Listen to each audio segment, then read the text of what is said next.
Quero fazer duas perguntas simples. Existe futuro com IA e como é um futuro com a IA?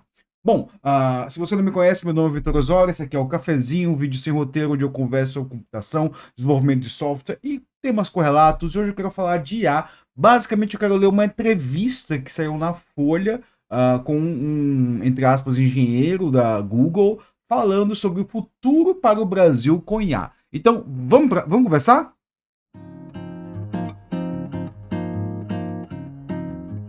Bom, deixa eu pegar essa entrevista aqui que eu gostei muito dela, assim. Não estou sendo irônico, mas não foi no sentido positivo, né? E eu quero ler ela e conversar um pouco com vocês sobre ela, né? É uma entrevista onde a gente começa aqui, ó. IA acelerará países, né? O Brasil está perdido e pode ficar em 1500. Diz brasileiro que liderou o Google, né? E aí eu fico me perguntando aqui, cara, peraí. Em 1500 é um ponto-chave na história do Brasil. A gente muitas vezes pensa que a história do Brasil começou em 1500, né? Mas é um ponto de virada na história do Brasil. É um ponto que a gente tinha um país, né? Quer dizer, tinha povos que viviam aqui, que eles são colonizados. E aí a gente começa um período colonial muito severo que termina só em 1822. Então ele está dizendo assim, opa, se o Brasil pode continuar em 1500, né? Pode ficar em 1500, quer dizer que a gente está em 1500, né? Porque ele pode ficar em 1500. Então ele está apontando que provavelmente no futuro teremos um futuro colonial. Entendeu? Entendeu? Eu acho assim, muitas vezes o subconsciente pra gente grita assim, e a gente não percebe que o subconsciente tá gritando, né? Então aqui, ó. E aí tem uma outra coisa muito interessante aqui, ó. Brasileiro que liderou o Google. O que é isso aqui, galera? Isso aqui é argumento de autoridade. Então a entrevista já começa com um argumento de autoridade. Nossa, um brasileiro que ele é foda pra caralho. Ele tava no Google. Então, ó, você, Relis mortal aí que nunca trabalhou pro Google, tem que ouvir esse cara, né? Mate Veloso, que também passou por um super laboratório da Meta, vê China na frente, energia é o ponto central. Será que energia é um ponto central? É interessante, eu acho muito interessante essa entrevista, porque ela revela várias coisas sobre a IA, só que não no que está dito, no que não está sendo dito, né? Para ele, a tecnologia cria chance de resolver problemas onde falta gente, mas representa um risco à democracia. Ele até fala, representa risco à democracia, né? Onde falta problemas onde falta gente. Primeiro que assim, a tecnologia não resolve problema, né? O uso da tecnologia, a forma como nós aplicamos ela, resolve o problema. Então, assim, a gente vê diversos problemas nessa entrevista aqui, problemas assim, que ele até levanta, mas ele aponta para o lado errado, né? A solução, né? Então vamos ler aqui, ó. O brasileiro Mate Veloso, 49 anos, que já passou por cargo estratégico de inteligência artificial na Microsoft, Google Meta, diz que o Brasil está perdido na corrida pela nova economia e deve surgir. E aí já começa um novo tema aqui. Cara, nova economia. Cara, que tema é esse, velho? Quer dizer que os fatores econômicos mudaram? Quer dizer que tudo é novo e que a gente tem que se adequar a esse novo, senão a gente está perdido? Observa que tem uma série de termos aqui que tenta sair de um senso comum, né? Tudo que ele está dizendo aqui, como quando ele diz nova economia, ele tenta dizer assim, olha, tudo que aquele velho já morreu e o que vem novo é novo e você tem que se reinventar. Se você não se reinventar, você vai ficar para trás, né? Então, o que ele está dizendo aqui, eu até fiz um pequeno roteirinho aqui, né? É que existe um presente, né? E esse presente ele é um ponto de mudança. Tudo que está no passado já não existe mais, né? Só existe o futuro, né? E com isso, ele está querendo desacreditar o quê? Quem olha para o passado, né? Por quê? Porque os modelos econômicos do passado ainda existem, ainda estão presentes, eles ainda funcionam, né? Essa ideia de uma nova economia onde tudo é diferente, ela não existe, né? Aliás, ele aponta para a China, né? Isso é engraçado, a gente vai conversar um pouquinho mais sobre isso, né? Mas vamos continuar aqui, porque antes da entrevista tem umas coisas muito interessantes a se ler antes da entrevista, né? Falta propostas concretas, concordo. Sabe qual é o perigo? Que nos próximos 5 anos vai haver países que vão acelerar 100 anos. Se o Brasil não acelerar junto, a gente volta para o 1500. Afirmou Veloso em entrevista à Folha durante um evento em Sunnyvale. Aliás, Sunnyvale, eu trabalhei numa empresa que era lá, a Motorola, e a galera sempre me prometia viajar para lá, mas nunca me levou, né? Eu deveria ter conhecido o Sunnyvale se não fosse os meus gerentes muito legais na minha primeira empresa, né? A cidade onde fica a sede do Google da Microsoft, da Califórnia, né? Então, aqui já tem uma outra ponto muito interessante, né? Que nos próximos anos vai haver países que vão acelerar 100 anos. Beleza, beleza, beleza, vai acelerar 100 anos. Ele está tentando resgatar da nossa mente uma ideia de progresso que vem lá do século XIX, que ela não existe mais. Isso é muito interessante, porque assim, ele está tentando resgatar na nossa mente uma ideia de progresso lá do século XIX que não existe mais. Por exemplo, isso não cola na Europa. A Europa sabe que a Belle Époque foi o auge deles e que desde então eles estão tentando se adequar no mundo. Eles não vão falar assim, olha, você vai acelerar 100 anos pra frente. 100 anos pra frente da onde, brother? A gente tava no auge 100 anos atrás. Nosso auge tá 100 anos atrás. A gente não quer ir 100 anos pra frente. A gente quer voltar 100 anos pra trás. Na Europa é isso, né? Então essa ideia de progresso é muito voltada ali para uma Europa da Belle Époque, que estava que dali ia crescer, que combinou duas guerras mundiais que basicamente destruiu aquele lugar, né? Então assim, essa ideia de progresso é uma ideia que está na nossa cabeça porque a gente fala disso há 200 anos, né? A gente fala disso há 200 anos, então resgatar essa ideia de progresso sempre vai. Mas a gente tem que se perguntar, peraí, avançar 100 anos, mas qual que é o plano de 100 anos? A gente tem que ter um plano, a gente tem que ter um visual utópico. Se a gente não tiver um visual utópico, não adianta falar em avançar 100 anos, né? E o interessante é que ele aponta para um passado, né? Voltar para 1500. E detalhe que ele aponta para antes da colonização. Porra, bicho, eu queria que a gente voltasse para antes da colonização, né? Eu queria. Não que, tipo, eu sou um indígena que vou viver aqui, né? Mas, aliás, tem um livro que eu vou indicar para vocês.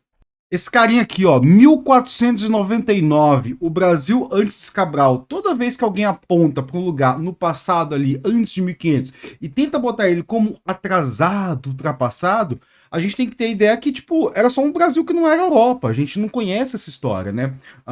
E esse livro, ele fala que em 1499 foi um fim de mundo. Então o que aconteceu assim? Existia um mundo, existiam estruturas, existiam sociedades que ruíram, que nem a gente conhece. Por quê? Porque entre as primeiras expedições e os primeiros relatos, né, existe um gap de um fim do mundo. Por quê? Porque quando os europeus chegaram aqui, chegou vírus, bactérias que não existiam aqui.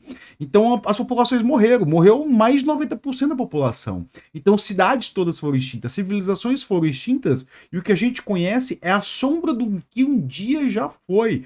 Por exemplo, a maior cidade do mundo em 1500 era Tenochtitlan, cidade do México, né? Era uma cidade maia, né? Azteca, desculpa. Machu Picchu, mas ninguém sabe como Machu Picchu caiu, por que Machu Picchu caiu. O Brasil existia uma cidade no Araguaia de 500 mil habitantes, que é maior de qualquer cidade europeia. Então o que ele aponta é puro preconceito histórico. Ele não sabe do que ele está falando, né? Então, ó, se você quiser combater esse tipo de conversinha, 1499, o Brasil antes de Cabral, do Reinaldo José Lopes. Excelentíssimo livro, né? Então, vamos voltar aqui, porque ele está apontando para um passado que aparentemente dá medo. Ele está dizendo assim, a gente vai voltar para a Idade das Cavernas. Só que não é a Idade das Cavernas, né?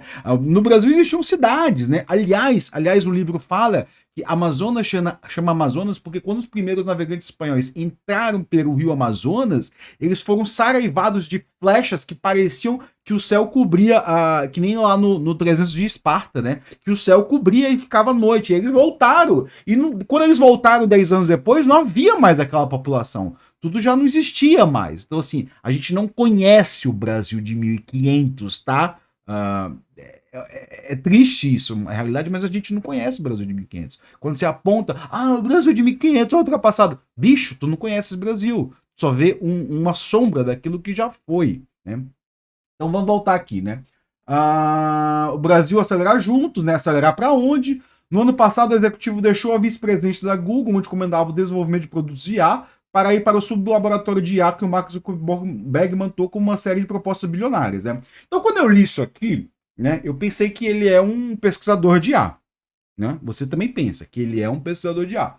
Fica muito claro, aparenta ser que ele é um pesquisador de IA.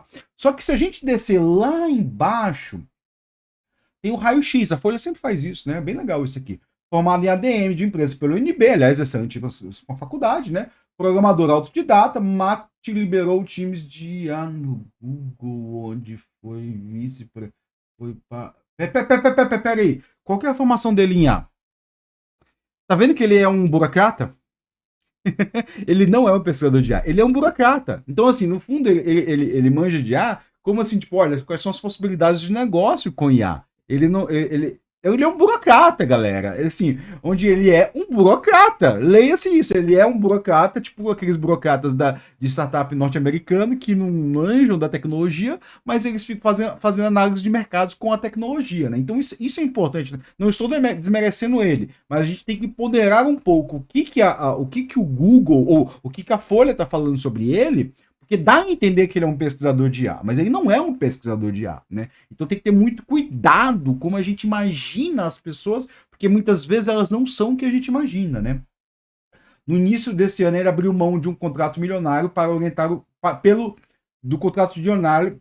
No início desse ano, ele abriu mão de um contrato milionário pelo plano de orientar negócio brasileiro no uso de IA em troca de uma participação na empresa. Então, assim, ele saiu do Vale do Silício e veio para cá. Agora, eu fico pensando assim, por que ele veio para cá? O que ele está fazendo aqui? Ele veio só orientar pesquisas? Por que ele largou as empresas de lá? No fundo, a gente vai ver muito bem, claro, o que ele está fazendo. A entrevista é muito clara, né?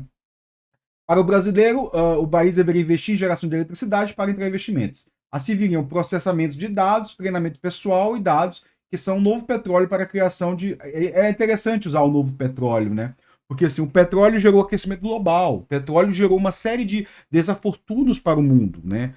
O mundo, aí a gente pode pensar, o mundo seria melhor sem o petróleo, né? Provavelmente sim, porque a tecnologia continuaria avançando sem o petróleo, né? Se você poderia ter tecnologias sem ser baseadas em petróleo, né? Sem ser baseadas em carbono. Existia essa possibilidade, né? Então, assim, é interessante ele usar o novo petróleo, porque quais são as consequências de ter se usado petróleo 200 anos atrás, né? Então, assim, isso a gente tem que questionar um pouco disso, né? A China diz que ele está à frente de todos para ter um plano, por ter um plano de décadas. Beleza, qual que é o plano, brother? Qual que é o plano? O plano é só, vamos IA, vamos IA. Então vamos ver na entrevista, né? Por que o senhor decidiu deixar a meta? E que eu achei já bem boa, assim. O cara começa já, pô, por que você largou lá, né? Por que você tá vindo pra cá? Foi uma decisão difícil, porque eu tive que abrir mão de muito dinheiro. Eu conversei com minha esposa e pedi demissão para tomar a decisão mais louca que eu já tomei na vida. A meta me tratou muito bem, eu me senti que não era o meu lugar. É um momento de eu estar trazer. É um momento que eu preciso trazer mais valor para a sociedade, principalmente para o Brasil. Tem muita empresa pedindo ajuda, tem muita empresa sentindo que o Brasil vai ter outra chance como essa, e eu senti que não era assim. Eu senti que não era certo eu perder meu tempo no lugar errado. Então ele está dizendo que ele não estava sentindo mais em casa na meta e ele veio para o Brasil, né? Eu acho um pouco estranho isso aqui. Por quê? Porque o que ele está falando aqui se alia com os planos de negócio das duas empresas que ele passou. Seria um tipo de porta giratória? Ele veio para cá para fazer lobby, né? Seria ele um lobista? Isso me causa um pouco de curiosidade, né? Curiosidade, cara. Pô, por que você tá vindo aqui? E aí eu quero fazer uma outra pergunta. Seria o plano dele bom para o Brasil ou bom para as empresas com qual ele trabalhou? E aí a gente continua, né? As empresas do Brasil têm procurado o senhor. Eu achei que ia ter tempo livre e eu nunca tive tanta reunião na minha vida. As startups e grandes empresas, bancos, companhias, na área de educação, segurança, entre outras. Eu ofereço um pouco do que meu tempo, as empresas oferecem um pedaço das ações. Em pedaço em ações, porque eu também acredito nesse negócio, né? Beleza, tipo, tá sendo procurado, né? A IA tem potencial de mudar a economia de cabo a rabo. Como se discute isso no Vale do Silício? Sim, e eu não senti que os políticos brasileiros estão qualificados para debate. Eu também acho que não. Também acho que não. Né? Falta propostas concretas. Sabe qual é o perigo? Quais são as propostas? Quais são as propostas? Vamos lá, quais são as propostas? Né? Sabe qual é o perigo? Que nos próximos 5 anos vai haver países que vão acelerar 100 anos. Se o Brasil não acelerar junto, a gente volta para o 1500, né? Então a gente já vê que aquele fica em 1500 não era não era do cara que falou, né? Era da Folha. A Folha colocou a gente fica em 1500. Então ali vou fazer uma correção aqui, né? Ele falou que a Folha falou que a gente fica em 1500. A pessoa que editou a reportagem falou que a gente fica em 1500, né? O que é interessante é a Folha falar que a gente fica em 1500. Por quê? Talvez o subconsciente está falando assim, olha, daqui para frente é um plano colonialista, tá? Então, ele não falou isso, né? Mas também acho interessante, né, ele colocar aqui de voltar para 1500, né? Porque 1500 também é um outro marco na história da humanidade, que assim, é a queda do Oriente, né? O Oriente até 1400 era muito grande, aí o Oriente cai e a Europa toma o centro, né? O que a gente chama de Ocidente toma o centro. Então 1500 também é esse marco, né? Esse marco interessante aí, né? Interessante entre aspas, né? Mas vamos continuar, né? O Brasil hoje tem um incentivo em data centers. E isso funcionaria? Não acho certo, mas daria. Não acho certo, mas daria errado sem capacidade energética e planejamento, né? Quando se vê a capacidade de geração de eletricidade chinesa, o gráfico é assustador. Uma empresa que tem data centers que me procurou disse que está desistindo de trazer investimentos em IA para o país. Isso porque é muito caro e não há capacidade energética. Assim, os provedores nacionais não conseguem competir em custo com os grandes provedores de nuvem internacional. É mais sério do que um simples incentivo fiscal. Isso aqui é meio incongruente, assim, porque as empresas de lá estão pedindo para trazer investimento para cá. E nos Estados Unidos está tendo um grande debate lá sobre, tipo, olha, a gente dá muito subsídio para vocês vão procurem outro lugar, né? Então, assim, se as empresas estão indo, elas vão para onde, brother? Porque tudo que elas querem é energia barata, e a energia barata vai sair do nosso bolso, né? E essas empresas usam muito energia, porque ele já diz aqui, ó, o Brasil ele tem energia, tem potencial energético grande. Ele tem potencial energético grande, né? E por que essas empresas, se ela tem tanto capitais, são as empresas que têm mais capital do mundo, galera. A gente não tá falando aqui do seu Zé da esquina que tem uma mercearia. A gente tá falando de grandes empresas que podem construir grandes plantas de energia solar ou grandes plantas de energia eólica. Por que elas não fazem esse investimento em energia e por que elas esperam que esse investimento venha da gente, do nosso bolso, do público? Eles querem que o governo vá lá e invista energia e dá para ela de graça. Tó, usa. É isso que eles querem. Aí, assim, é um liberalismo econômico às avessas, né? Porque, no fundo, eles pedem liberalismo econômico. Então, faz toda a infraestrutura aí, que depois eu chego junto, né? Então, vamos descer. É possível conseguir acordo de transferência tecnológica das Big Techs interessadas em instalar o data center no Brasil? E aí, o interessante dessas respostas não é o que está dito, é o que não está dito. Que o não está dito fala mais do que o que está dito, né? Tem de energia, o resto vem. Isso aqui eu achei matador. Tem de energia, o resto vem. Brother, universidade.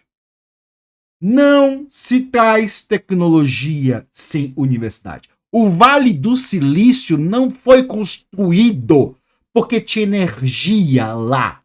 O Vale do Silício foi construído porque o exército americano colocou universidade e dinheiro de sobra lá, jogou carro de dinheiro lá, a Marinha jogou carro de dinheiro, a Marinha jogou projeto, o exército jogou projeto, a internet é projeto do exército americano com universidade americana, dado com o dinheiro do governo lá. Então o que não está dito, diz mais.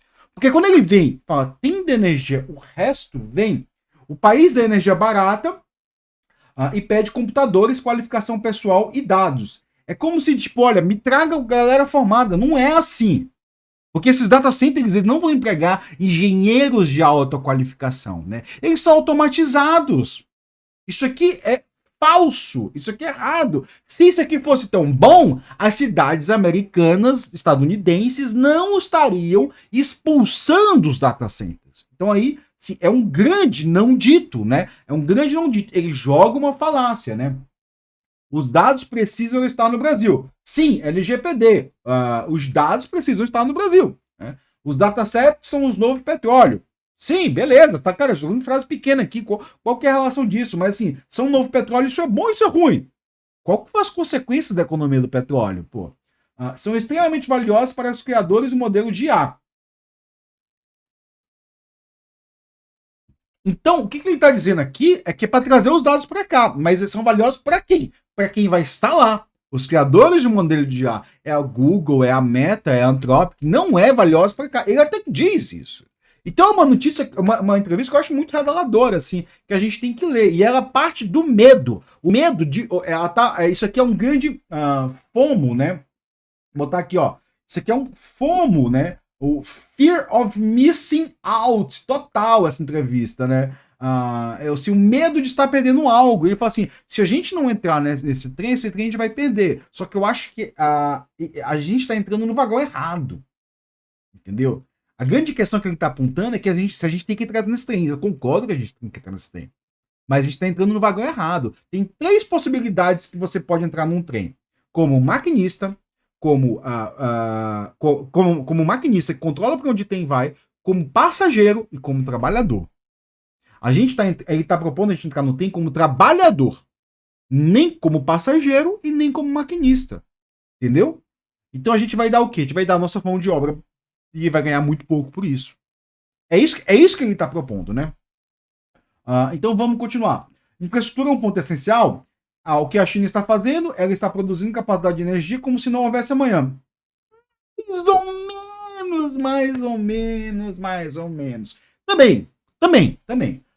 Porque porque se quem tem energia elétrica tem inteligência artificial. Olha uma relação causal, que não é uma relação causal, mas ele coloca uma relação causal. Porque se quem tem energia elétrica tem inteligência artificial. Então ele está colocando que existe uma correlação em energia elétrica com inteligência artificial. Né? Ele está colocando como se houvesse uma correlação entre os dois, né? Que se eu fizer um, logicamente eu terei o outro. Mas isso é verdadeiro? Pensa só, cara, é só ter energia que vai ter isso, né? Se for assim, o país que vai ganhar isso em IA é o Paraguai. É o Paraguai. Porque o Paraguai tem energia barata porque nós pagamos a energia dele. Nós, outros brasileiros, pagamos a energia dos nossos colegas paraguaios, porque foi um plano de governo lá da ditadura militar de construir uma super hidrelétrica com metade de cada lado, certo? Aí a gente pagou, a gente ficou recebendo dinheiro do Paraguai até os anos 2010, por aí, e de 2010 para frente a gente compra energia deles, então eles têm energia barata, porque a gente compra uma parte que é deles, então a gente subsidia a energia do Paraguai, né? Por isso a gente ouve muito falar do Paraguai esses dias, né? Mas assim, se for assim, o Paraguai está na frente, com incentivo brasileiro, obviamente, né? Mas isso não é válido. Isso não acontece. Qual que é o planejamento? É só fazer isso que dá certo? Não é. É falso isso. É falso. Né? Se o Brasil tiver uma capacidade energética enorme, ele tem poder de enorme negociação para falar: a gente precisa de GPU, a gente precisa de contratos, a gente precisa de os últimos modelos. Beleza. É como se você dissesse assim, tipo, eu tenho um terreno, construa uma casa. Aí o cara chega lá com a casa, só quando ele vai embora, ele monta e leva embora a casa. O seu só é o terreno. Ele vai montar e vai embora. Isso aqui não vai ficar com a gente. Isso aqui, vamos ter trabalho automatizado. Isso aqui é uma falsa ideia de avanço. Parece que alguém. E eu não quero menosprezar esse rapaz, que primeiro que eu não conheço ele, né? E eu sei que ele tem uma boa formação. O cara foi formado nas melhores universidades do Brasil, o UNB. Assim, ele tem uma boa formação, ele sabe que isso é falso. Agora, a minha pergunta é, por que ele está dando essa ideia? Por que ele joga essa ideia que não favorece os brasileiros? Né? Porque a grande questão que está aqui está no não dito. Qual que é um plano de trazer a inteligência artificial sem investir em pesquisa e inovação? Não existe inteligência artificial sem pesquisa e inovação. Entendeu? Os outros países estão investindo em pesquisa e inovação, estão criando centro de empresas, de startups juntos com universidades, né? Porque aqui no Brasil você tem a grande ideia de ter só aceleradoras sem universidades do lado, e aí a gente cria o quê? Quando a gente tem aceleradoras sem universidade do lado, a gente cria a automatização de serviços, né? Só que a automatização de serviço não é lá essas coisas, não é um grande negócio. O Google e uma Meta não nasce sem estar dentro de ligado à universidade. Vai lá nos Estados Unidos, tudo é ligado a Stanford. Stanford é um dos maiores polos de computação do mundo. Entendeu? Isso aqui é uma falácia, né? Se começar por aí, o resto fica mais. O resto é ficar desejando coisas que não vão acontecer. Então, como se, tipo, cara, precisa só de. Eu acho que é muito o contrário, né? Tipo, se não começar por universidades, né? É ficar desejando coisas que não vão acontecer. Então, investir massivamente em universidades públicas, universidades voltadas às empresas, dar benefícios para as empresas que tiverem projetos com as universidades, né? Projetos de pesquisa, né? Os países que não tiveram computadores avançados em seu território vão ficar para trás? É o mesmo, e mesmo que tenha esses computadores. Vamos supor que o Brasil compre um monte. Primeiro, essas máquinas ficam obsoletas rapidamente. Segundo, existe energia para rodar esses chips. Os chips vêm depois da energia. Quem tem energia consegue negociar e falar: Google, vamos fazer um acordo, vamos criar um data center e gerar emprego.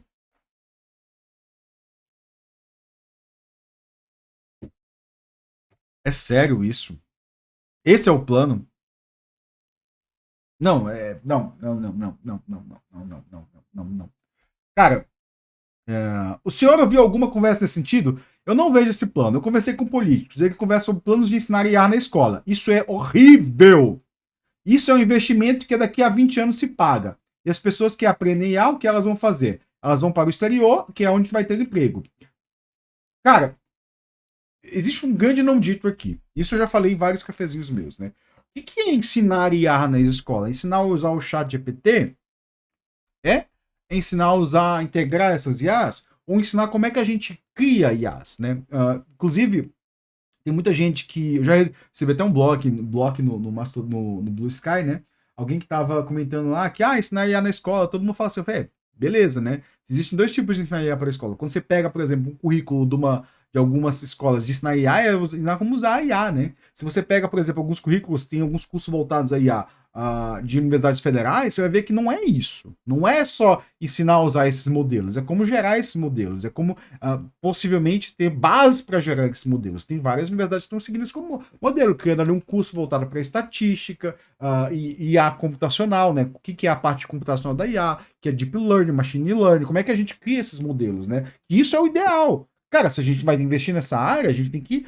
Vamos abrir centros de pesquisa em Deep Learning. Inclusive, a gente pode criar modelos aqui, e aí a Unicamp tem muita dessa área, né? Eu sempre acompanho ali. Esses dias eu estava até no shopping, eu vi o professor Alexandre Falcão, que foi meu professor de estrutura de arquivos, né? Ele estuda reconhecimento de imagens e medicina, né? E como é que é? De laudo, para laudar, fazer laudos médicos, né?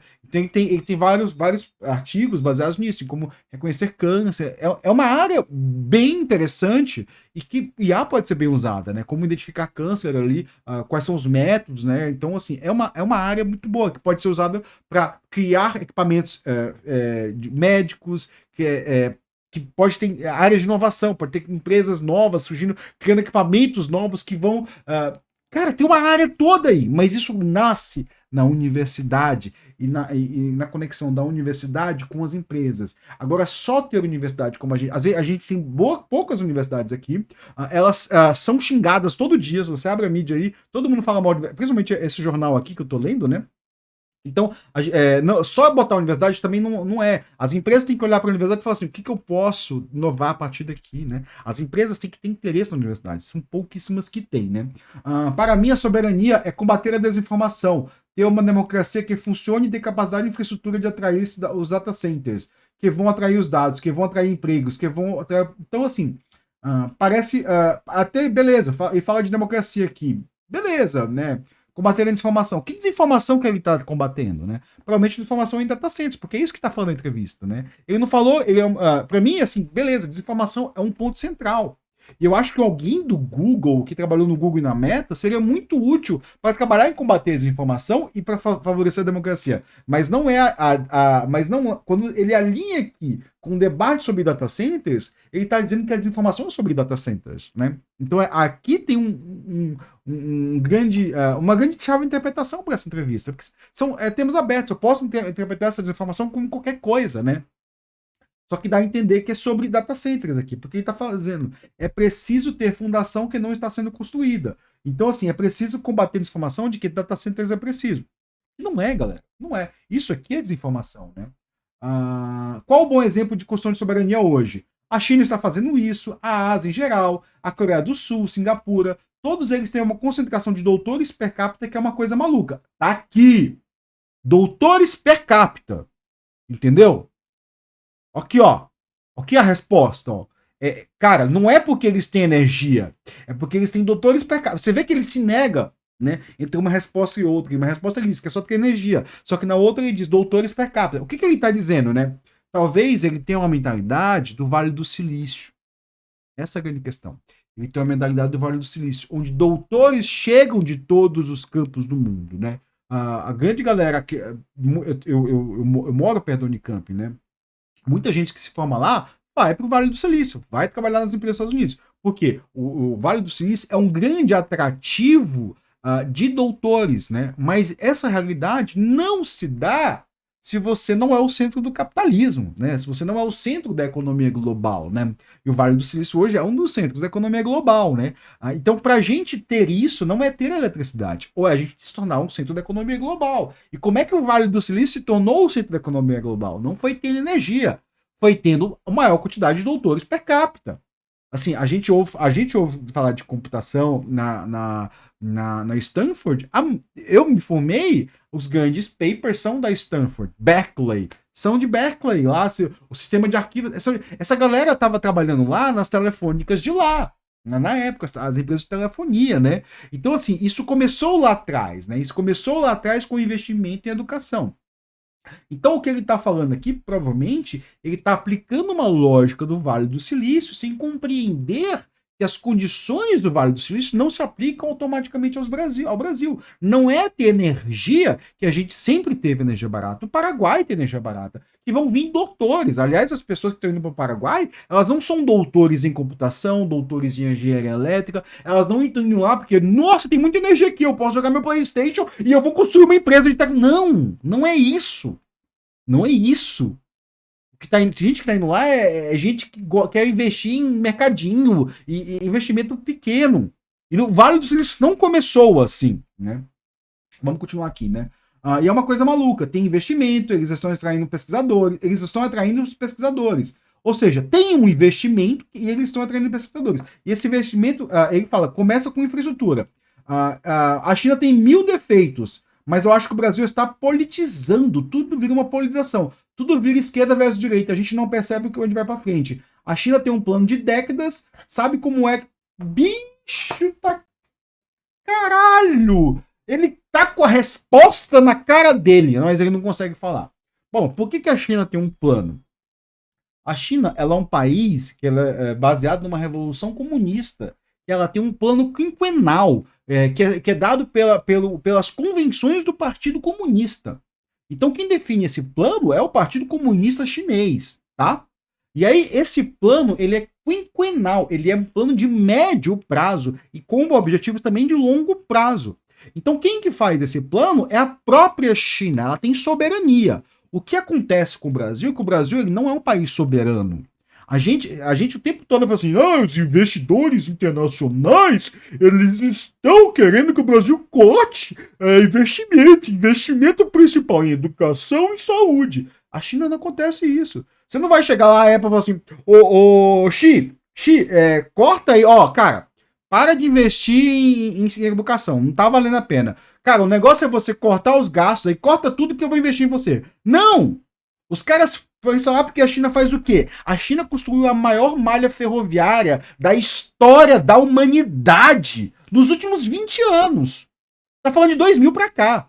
Ela construiu a maior malha ferroviária da história da humanidade. E, mas as coisas são baratas para produzir. Sim, são baratas para produzir. Porque a empresa lá no Cafundó do Juda pode mandar equipamento para a empresa lá no outro Cafundó do Juda por essa malha ferroviária. Essa malha ferroviária é infraestrutura. A universidade é infraestrutura, porque a empresa que precisa chegar lá na China, ela não vai pagar royalties para produzir uma coisa que só produz nos Estados Unidos. Ela não está pagando royalties para a empresa americana. Não, estadunidense. Não. Ela está usando da própria universidade, porque a universidade é infraestrutura.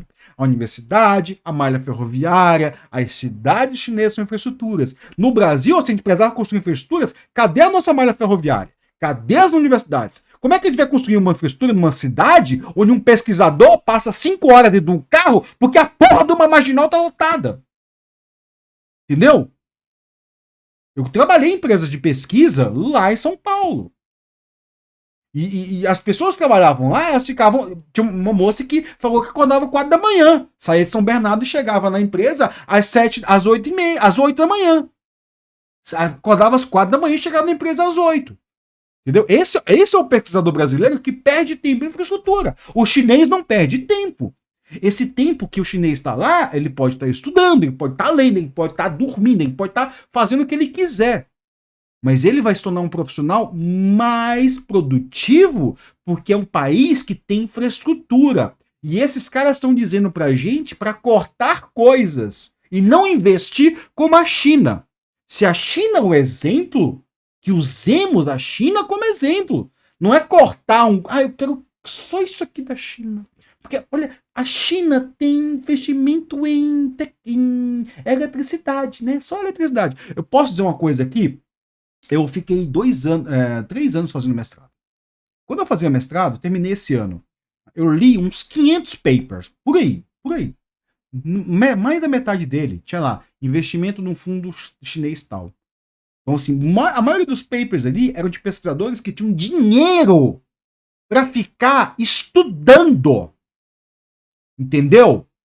Então, o que esse cara tá dizendo aqui é falso, é mentira. É um corte da realidade para ele dizer que, cara, assim, a China tem esses, assim, eles estão investindo em tecnologia no ponto de vista que eles dão dinheiro para as pessoas estudarem. E cadê essa galera falando assim, pô, tem que ter bolsa para as universidades aqui. Tem que ter bolsa para alguém ficar ali fazendo, entre aspas, né, fumando maconha, que a gente sempre fala isso, Universidade Federal, o pessoal fica tudo fumando maconha, né? Porque o cara chega lá, aí vê 2 ou 3 fumando maconha, né? E aí eles não sabem que, pô, a universidade tem 2.000 alunos. Se tem 10 ali, cara, isso é muito pouco. É muito pouco. Eles dão um recorte de uma universidade federal que, assim, parece verdade. Por quê? Porque você passa lá realmente, vai ter uns 3, 4 ali na frente. E parece mesmo. Só que vai na sala de aula. Tem 50 alunos. Tem 30 alunos. Eu tô lembrando, galera, assim, eu não sei se tem 50 alunos numa sala da Universidade Federal, né? Eu tô lembrando dos meus tempos de ciclo básico na Unicamp, né? No ciclo básico da Unicamp era isso que acontecia. Você descia lá na base do ciclo básico é um prédio de 3 andares, né? Que tinham salas médias nos 2 primeiros e salas gigantes e anfiteatros no terceiro andar. E aí as salas do anfiteatro cabia, sei lá, 200 pessoas, né? Sei lá, era bem, 200 não, mas mais 100 cabia, né? Então aí ficava uma galera embaixo lá, puxando a erva, né? E aí a galera, só tem maconheiro, não sei o que. Cara, sobe um andar pra você ver, caralho. As salas estão lotadas de gente estudando. Aquilo dali não é realidade. E você conhece quem tá ali, cara, galera. Às vezes até é bom aluno. Que tá lá porque o cara passa a vida na faculdade e, sei lá, não quero entrar pelo método moral aqui não, estou dizendo assim que esse recorte de falar mal da Universidade Pública Brasileira é um recorte errado, é mentiroso, é enganador, né? A China tem um plano de décadas, então beleza, vamos ter um plano de décadas, né? Em que áreas vale investir em inteligência artificial? Setor jurídico. Oh. Peraí. Setor jurídico. Por exemplo, carece desesperadamente de automatizar e acelerar processos. Por isso, existem startups dando super certo na área. Existe startup dando super certo no setor financeiro e em segurança. Há outras possibilidades de criar valor há outras oportunidades de criar valor sem gerar desemprego. Porque esse negócio resolve problemas que não tem ser humano o suficiente para resolver. O melhor investimento são esses, que não substitui gente. Beleza, eu acho muito complicado investir em setor jurídico, tá, galera? Assim, eticamente eu acho muito complicado, assim. Segurança, tudo bem, né? Setor financeiro também ali, né? Mas, assim, em setor jurídico, setor financeiro também, alguns pontos eu acho complicado, mas, assim, vamos continuar aqui, né? O que a IA não substitui hoje? Está tudo mudando hoje em dia. A cada nova descoberta das empresas de IA, essa é a grande pergunta que está na cabeça de todo mundo. Agora que eu saí da Meta, muita gente me procurou com essa pergunta. Tem um movimento muito legal no Brasil, agora de como é que a gente prepara esse país para as empresas do futuro. Não falou. Não respondeu. Todos têm essa pergunta. Como fica na minha empresa, nesse mundo onde todo dia sai um novo modelo de um grande laboratório que sabemos que ele vai substituir, a gente vai ser eliminado, esse medo está aumentando. Ele está apontando para o medo aqui, mas ele não respondeu a pergunta. Na Califórnia, existe a discussão entre os pessimistas e os otimistas com a IA. O senhor acredita no risco de extinção em massa por causa da tecnologia? pô, galera, isso aqui parece Terminal do Futuro, né? E aí ele faz a analogia perfeita. Puta, isso aqui foi a analogia perfeita. Eu vou fazer uma analogia. Imagine estar no projeto Manhattan. Imagina você, um japonês ali, morava em Hiroshima, e você está no projeto Manhattan. Você ia fazer o quê? A sua cidade foi destruída. 2 cidades foram destruídas. 90 mil pessoas morreram na hora por causa do projeto Manhattan. É um projeto que deu ganhos? Deu ganhos, deu alguns ganhos. Sim, sim, sim, sim. Mas foi um projeto que não foi para gerar energia barata. Não foi. Não foi. Foi um projeto para. Aliás, assim, existem outros projetos de gerar energia barata, né? Tipo, não era só os Estados Unidos que estavam investindo nisso, mas os Estados Unidos, e aliás, ele se coloca ali como um país que, não, para acabar a Segunda Guerra. O Japão já tinha se rendido, tá, galera? Quando soltaram as 2 bombas. A guerra já tinha acabado, né? Então, assim, é muito questionável essa coisa do projeto Manhattan. Aliás, fala assim, não, eu nunca vi Oppenheimer, tá? Mas eu gosto muito da frase, né? Eu me tornei a morte, o destruidor de mundos. Eu acho uma frase assim que dá real do que é o Projeto Manhattan, né? Eu me tornei a morte, o destruidor do mundo. Ele está dizendo isso. Imagine estar no Projeto Manhattan, né? Nós estamos inventando uma tecnologia que não existia. Existem 2 futuros possíveis. Um que a gente vai curar o câncer, vai descobrir um modo de solução de problemas, o outro que a gente vai explodir uma bomba. O futuro está nas nossas escolhas. Os cientistas do Projeto Manhattan ficaram abismados quando viram a bomba de coitado, coitado do cientista, né? Coitado, né? Vá a merda, né, cara? A banda disse que a gente tá no controle desse futuro. Se a gente não tomar cuidado, não for intencional nas escolhas, os pessimistas estarão certos e o mundo vai ter um problema sério. Então, galera, o que ele não falou aqui? Porque, assim, esse aqui é um problema sério. Isso aqui é um problema sério. A IA pode ser usada para. A IA já está sendo usada, né? A gente vive no mundo. Que está sendo. A gente vive num mundo de redes, né? Intermediado por algoritmos, né? E a gente vê crescer a radicalização no mundo. A gente vê fascismo surgir, a gente vê um monte de coisa ali radicalizada surgir. A gente tá num ponto onde tecnofeudalismo é uma realidade, onde as pessoas começam a falar, tipo, olha, pode surgir uma nova forma de feudalismo aqui, e a gente vai estar voltando para essa realidade. Por isso que eu achei muito interessante começar com 1500, porque 1500 é exatamente o ponto da quebra do feudalismo, né? A Europa deixou de ser feudal e começou a ser uma coisa mais moderna com a exploração do nosso continente. Então, assim, é muito interessante se usar isso. Então, eu acho muito. Essa entrevista é muito interessante. Então, eu não sei quem que é Mate Veloso, assim. Vou até procurar o Lattes dele, ó. Lattes, Mate Veloso, né? Não tem, né? Não tem Lattes. Mate Veloso, não vou procurar, eu não vou expor a pessoa, né? Mas, assim, a pessoa já está exposta aqui, né? Mas eu achei muito interessante essa entrevista, porque ela revela muita coisa, cara. Revela qual que é um futuro de IA. Qual que é os passos para chegar no futuro. E eu achei muito engraçado a imagem que se olha. Veja que lindo o complexo processamento de dados da Microsoft. Que lindo! Olha o tanto de pessoas! Olha as ruas, as pessoas felizes! Tem nada. Se eu tirasse uma foto de um condomínio aqui, condomínio fechado de classe média, um CDHU, seria parecido até. Tem um negócio vazio aqui, né? Não tem vida aqui, né? Então é isso, galera. Então, assim, ó. Esse foi meu cafezinho, né? Então, assim, isso aqui era um cafezinho, teve aqui 47 minutos de cafezinho. Pô, até demais, né? Na verdade é que eu fiquei parado procurando um livro, né? Recomendando esse livro aqui, né? Então, 40, não sei quantos minutos tem, na verdade, né? O que eu desejo pra você é um bom cafezinho, não caia nessas balelas, não caia no medo, né? A galera tá colocando medo a rodo, não caia no medo, galera. Assim, vai muito cuidado, estude, se prepare, né? Porque, assim, IA é uma coisa que a gente vai crescer com IA se tiver ensino, pesquisa, desenvolvimento. Essas são as 3 bases. O resto vem. O resto vem. Ensino, pesquisa e desenvolvimento. E aí, conexão com a empresa também. É isso, cara. Assim, se você for numa universidade pesquisar, chama um pesquisador. Porque, assim, a minha maior pergunta é por que a Folha não chama um pesquisador da área brasileiro? Alguém que está numa federal. Tem gente que pesquisa isso em federal. Tem gente que pesquisa isso na Unicamp. Tem gente que pesquisa isso na USP. A Folha não precisaria chamar um ex-diretor da Meta e do Google para falar coisas que, cara, tem gente muito mais qualificada aqui. Entendeu? Então é isso, pessoal. Bom cafezinho para vocês. Boa semana. Ontem teve uma live, então assiste minha live aí e muito obrigado. Valeu!